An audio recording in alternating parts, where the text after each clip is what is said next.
Je vais raconter cette histoire de mon point de vue pour essayer de montrer ce que j'ai fait d'une situation que je ne comprendrai peut-être jamais.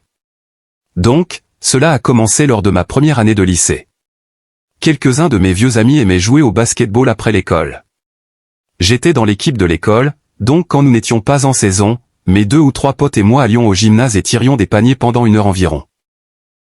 Mon ami Ryan avait l'intention de rejoindre l'armée depuis le collège, alors il aimait rester actif et jouer avec nous. Donc pendant l'été avant ma première année, j'avais une clé de gymnase, et nous y allions le dimanche pour jouer. J'étais dans ma voiture, et Ryan n'avait pas répondu à propos de jouer ce jour-là, alors je l'appelle en sortant de ma voiture. Il répond au téléphone et il était en pleine crise de panique, je n'exagère pas.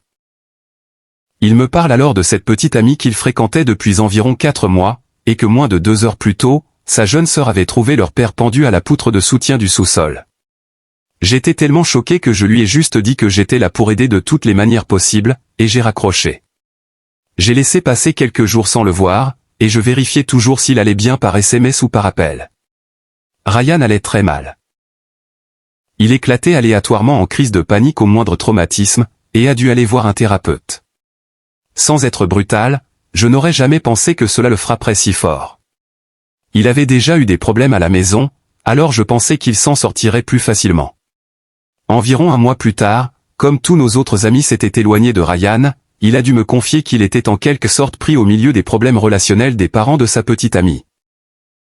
Le mari qui s'est suicidé travaillait comme charpentier, et sa femme et lui avaient pris la décision qu'après que leur fille serait assez grande pour prendre soin d'elle-même, elle irait à l'école d'infirmière et trouverait un meilleur emploi. Alors, vers la fin de ses études qui les avaient plongés dans de lourdes dettes, la femme commence une relation sexuelle intense avec un assistant médical à l'hôpital où elle travaillait. Son mari trouve les emails dans son ordinateur, et prévoit de divorcer d'elle et d'utiliser les emails pour se débarrasser de ses dettes et obtenir la garde de ses filles. Le jour où il s'est suicidé, l'ordinateur disparaît. Alors le gars s'effondre et supplie sa femme de lui donner les emails. Sans eux, elle gagnerait la garde des enfants grâce à son nouveau double revenu considérable avec son petit ami assistant médical, laissant effectivement son mari avec une voiture, quelques meubles et une montagne de dettes qui ne peuvent pas être effacées par la faillite.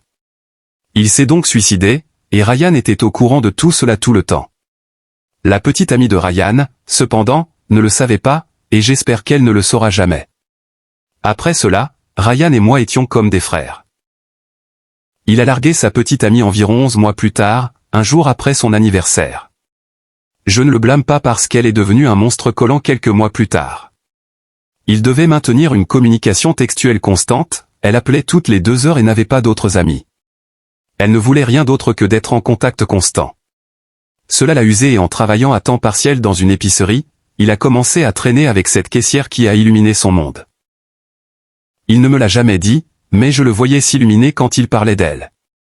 Alors Ryan et sa petite amie rompent.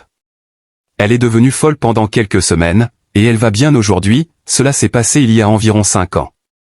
Ryan a rejoint l'armée et est parti pour l'entraînement de base en juillet de l'année où nous avons obtenu notre diplôme. Je suis allé à l'université, et nous sommes restés en contact même si nous ne nous voyons pas souvent. Maintenant, voici mon dernier rebondissement.